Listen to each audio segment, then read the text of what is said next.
This is Supermonaman's channel. This is my reaction to an interview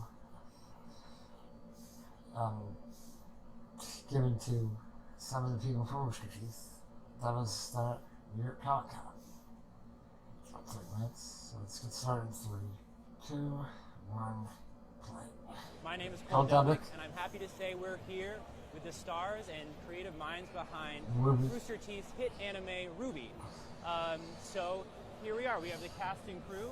It'd be great if each one of you could go down the line and say your name, what you do at Rooster Teeth, and how you became involved with RWBY. Hi, my name is Carrie Shawcross. I voiced Neptune.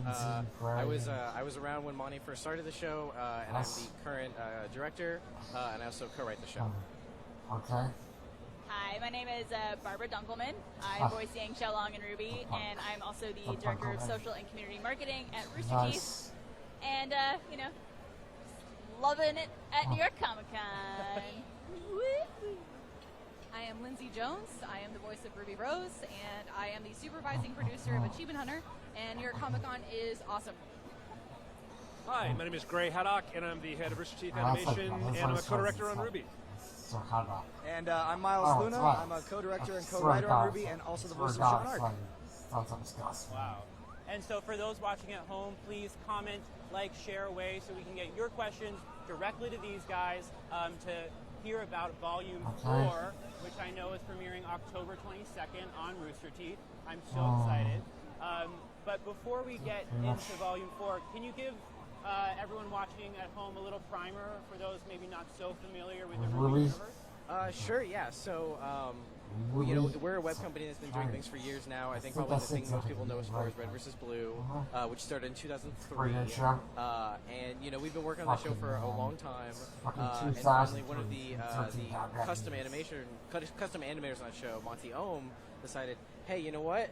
We should make our own show. We should make an anime. And we're obviously, we're just like, yes, of course, let's do that. That'd be a lot of fun. So, you know, they trusted us enough to actually start with the show. The show is about 4 girls, two of these right here, and 2 more that that they go around and they basically slay monsters, and they go to an academy that teaches them how to do it. Very fantasy world with a little bit of future built into it.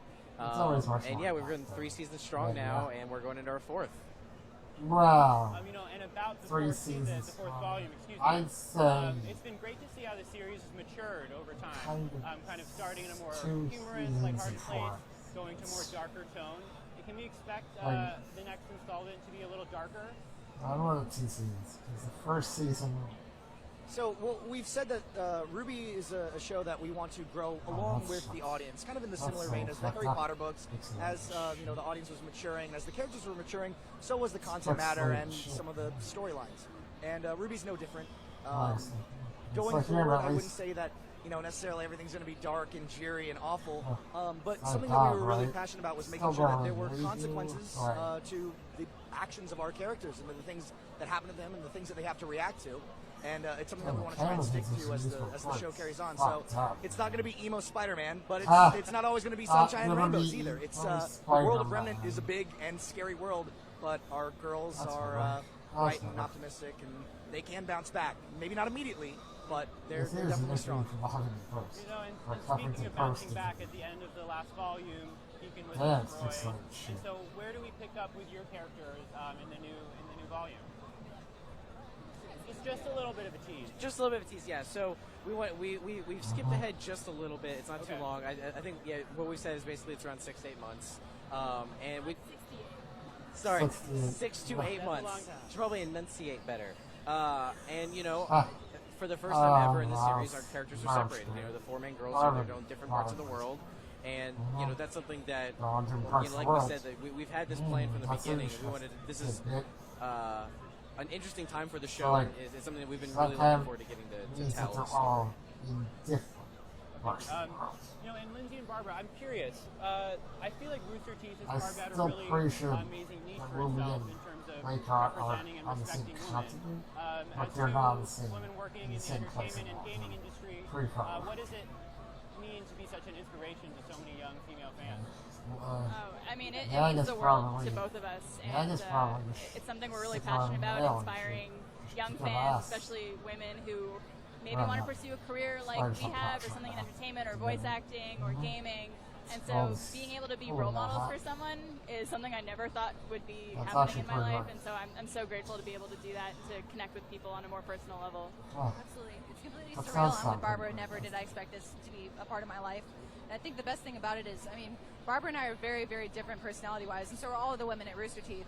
And to know that our audience likes that and doesn't blanket term women for us is fantastic too. It's like, okay, cool, we can connect with everybody that way. Nice.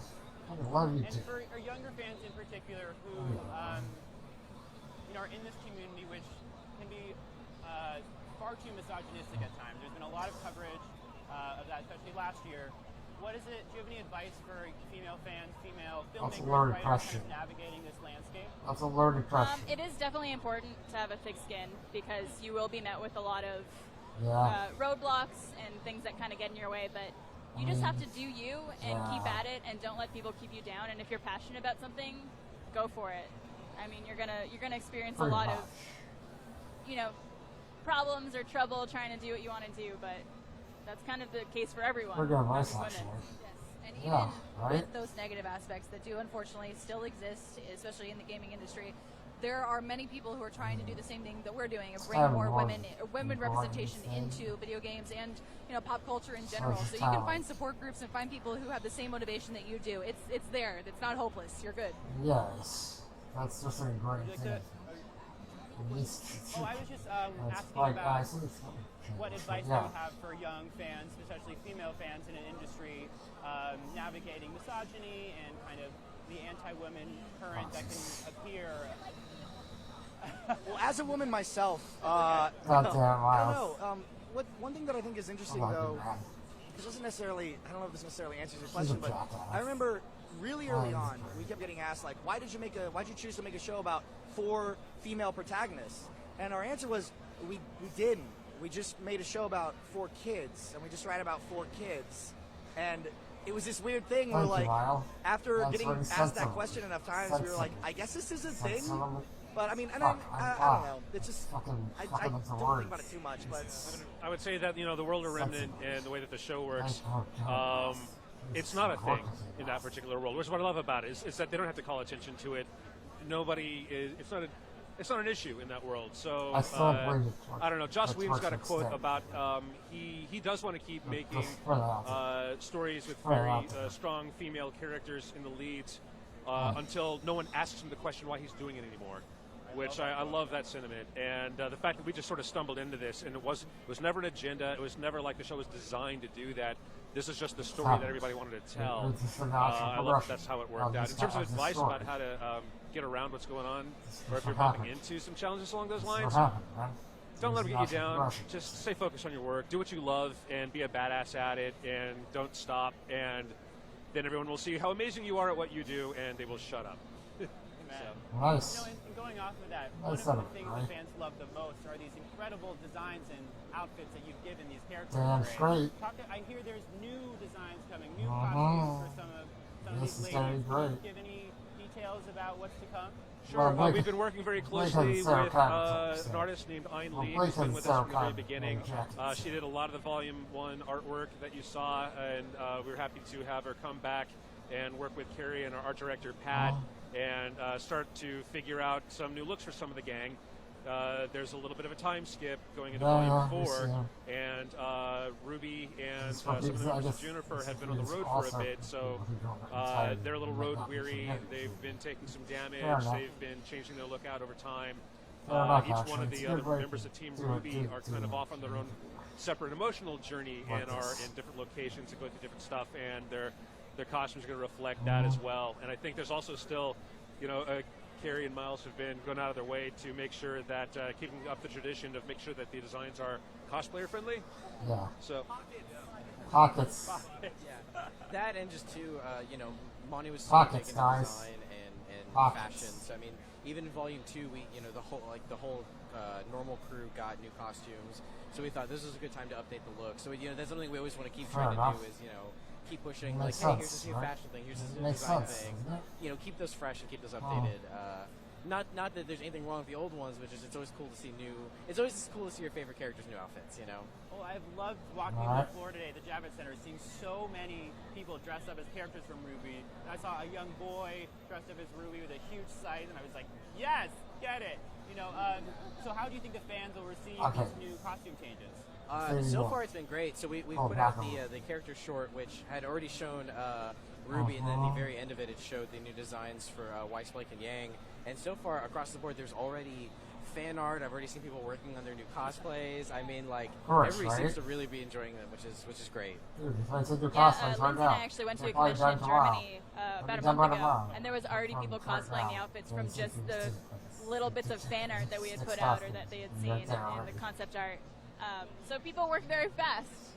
They're very, very enthusiastic about it, and they're always excited when a new design comes out. And I think the artists and the team does a great job at keeping true to their characters. What do you credit this super passionate fan base to? It seems like it Monty. resonates with people in a very specific way, and I've heard someone describe it almost like a family between creators and the fans. I say it's That's because of Monty. unique, I think. I say it's because of Monty. Can you talk to me? Why It's do you because of think Monty. it's resonated so deeply Like, with to so many me, people across the it world? has to. Well, prior to me entering the company, and a lot of us, back lot when of Red it. vs. Blue first started, it was kind of, that Most intimacy people was want already it. there. It was a smaller company, so they were able to connect with their fan base a lot more than other companies are able to. And we've just kind of continued that tradition into RWBY. So, I mean, we try and look at forums all the time. We're looking up cosplay, That's artwork. good. We're Still talking to exception, fans actually. directly. We Yeah, hire it's still fans great in the community who are because wonderful. it's So, actually- yeah, I guess it is a that's little bit like a family. But also, I kind of think Yeah, I that would say, I Monty mean, is just one- Rooster Teeth as a is whole one- is so community focused. We've Yes, got this he is. amazing collection of folks that are Monty's inspired. passionate geeks just like You us, know? and they're Ah, very generous right? with taking a chance on checking out new stuff. And I they, mean, yeah, you know, they it's got into crazy. RWBY, Pretty and awesome, right? they've been showing it so much love. It's been amazing. We on the much, crew yeah. for RWBY, we find it incredibly motivational. Like Lindsay was saying, I mean, we're constantly checking Like out people's motivation.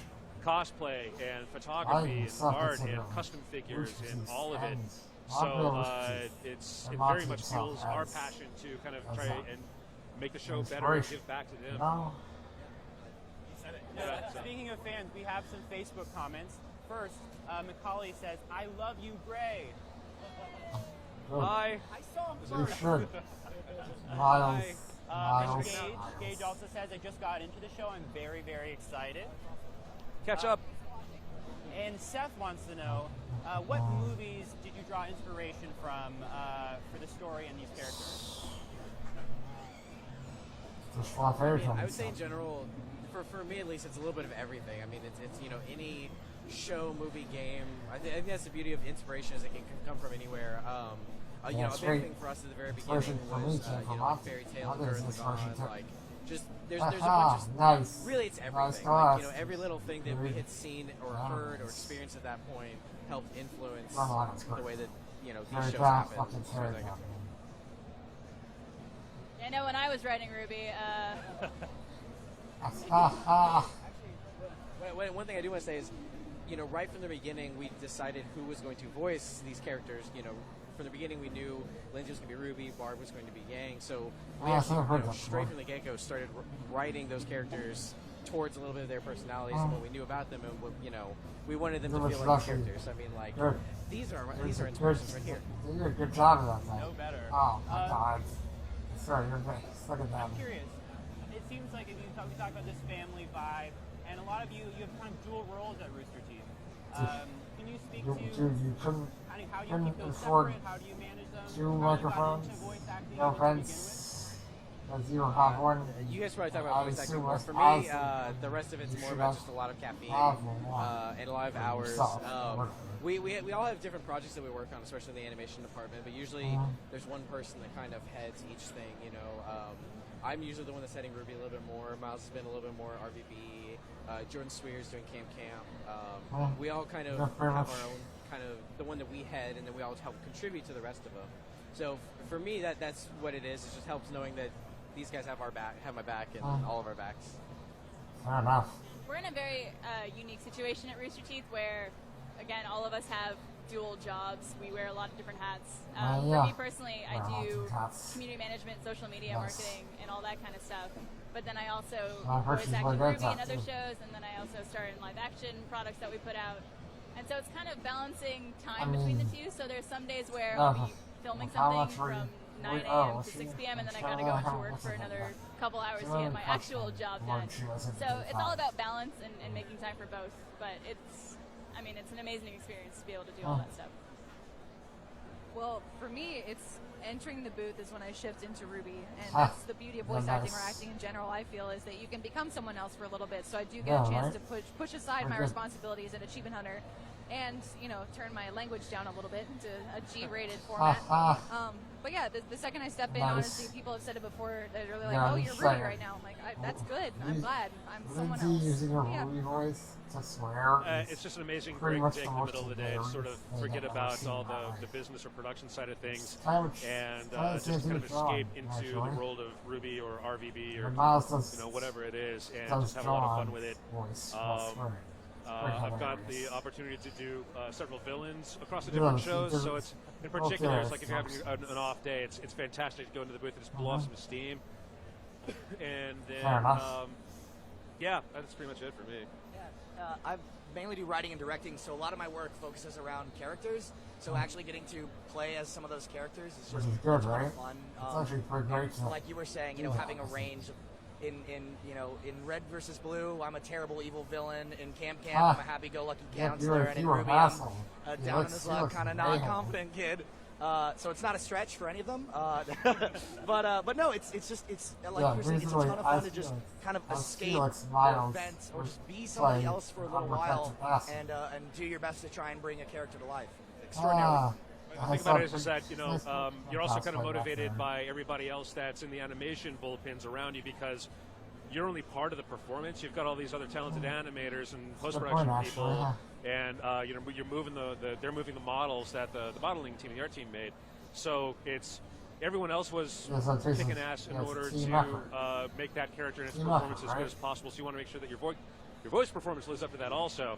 So you get in the booth, you record your thing. And then a couple of weeks later, when you're walking around the building, you might happen to hear a line of dialogue again. You'll see some shot. It's just really cool to see all the other touches that everyone else has also put into that character's performance by the time the audience gets to see it. We have another comment from Facebook. Serena says, "I can't wait for the new season. The RWBY series has really come a long way. Mantra, Dude, none of us proud. Heart emoji, season, heart man. emoji." Thank you. I'm recording this like pretty much a week out. And Nick would also like to say, Yang is getting a robot arm, right?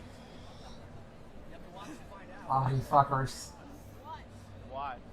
You all. It's still making its way back to her right now, Evil Dead style. Y'all are a bunch. Oh, Jesus. Y'all are a bunch of. In preparation for this, I've been looking at It's fan like messaging y'all boards and trying bunch to get a of sense of the community, and it seems like there's a large queer presence in the community. Well, I guess present, we should be and getting so I'm some interested in for. kind of hearing so about like- if there are any like plans four stars. to incorporate LGBT You know, you know, characters into the you'd show, like to see it. And how you're kind of engaging with those fans clamoring for more representation in RWBY, but just in general in the gaming sphere. Well, I mean, yeah, there's. I'll let you cover it. I was going to say in general, I mean, yes, we have a ton of characters, and we're only going to be introducing more as the series goes on.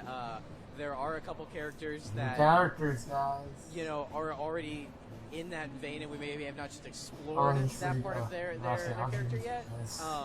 But the world of Remnant is a very big place, and we will be meeting a lot of different characters. Is the kind of non-spoiler version I give. But I mean, it's kind of like we were saying before. Back to the representation of women in media is, we try not to make we don't want to make too big of a deal out of anything, because to us it's more important about these characters. So I mean, there will definitely be this representation, and we just want it to kind of happen naturally. Does that make sense? Yeah, it's how it Okay, cool.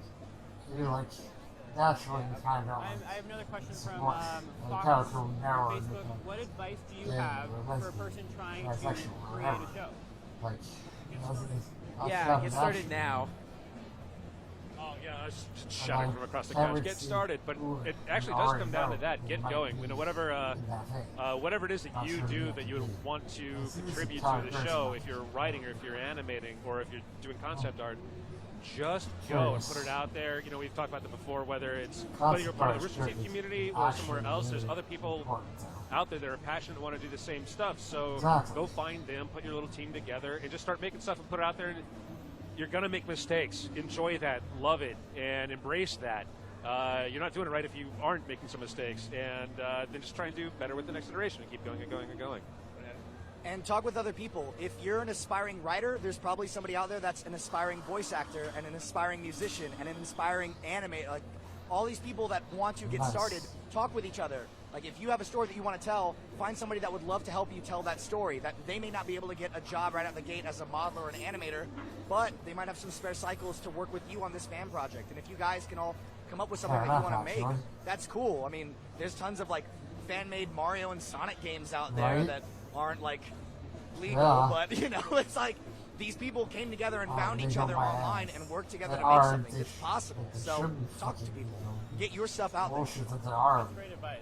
Did you guys ever expect success? You know, RWBY is the first U.S. anime to get picked up in Japan. What was that like? How that international well-known and domestic? It still feels like a dream. It's not entirely real. You know, I don't think any of us will ever forget the moment that Warner Brothers Japan had sent over their proposal for their cast list with samples for each actor. And we just started going down name by name and freaking out, and the rest of the crew wanted to know what all the screaming was about on the other side of the building. Everybody gathers around, and we would like keep calling out role by role who in Japan was going to voice that character. And it was just amazing because these are all the same people that we just watched on Crunchyroll and Funimation like the night before and all these other famous shows.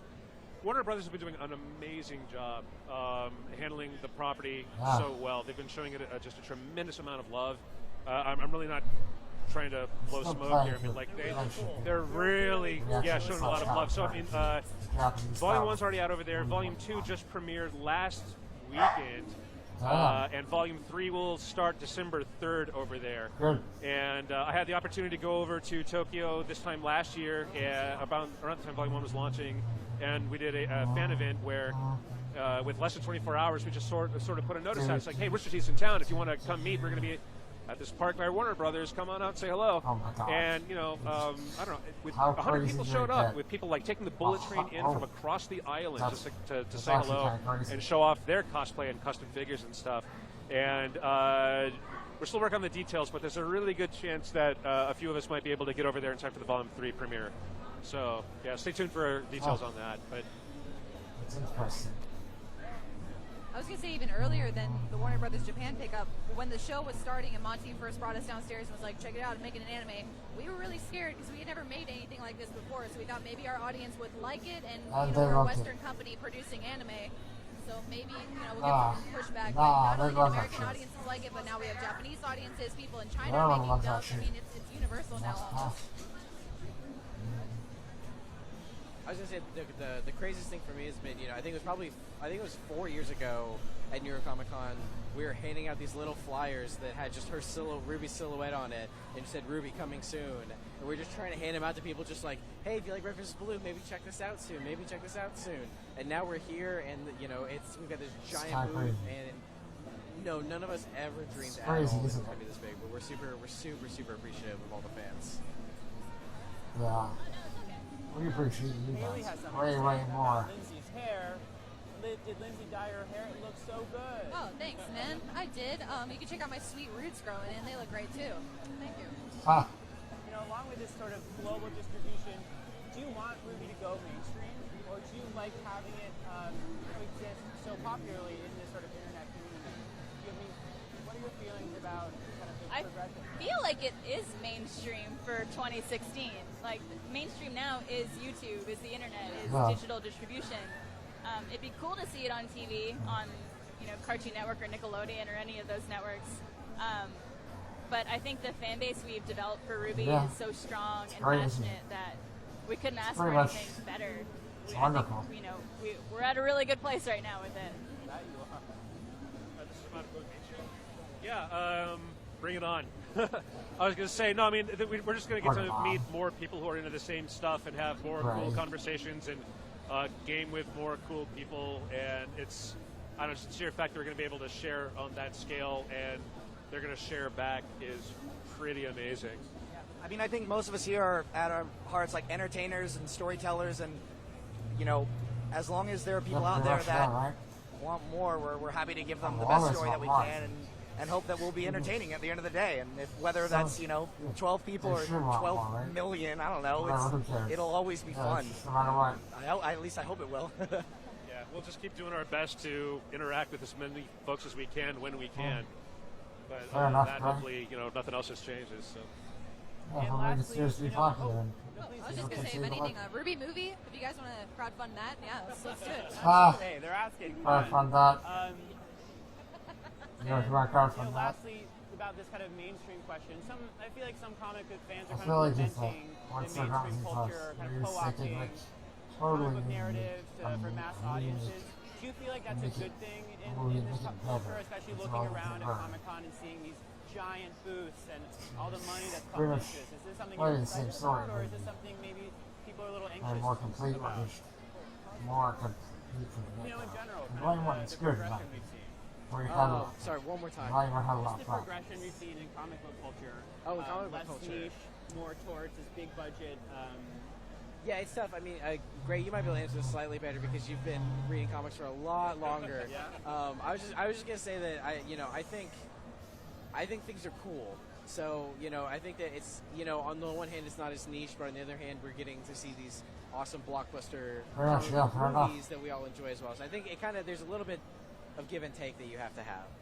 Right. Yeah. I would say ultimately it's going to be a big thing or good thing.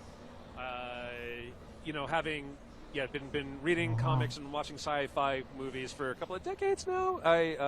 And going to conventions for a couple of decades. To look around NYCC and see how just incredible and incredibly huge it is, it's a good time to be a geek. There's so much good stuff that's happening.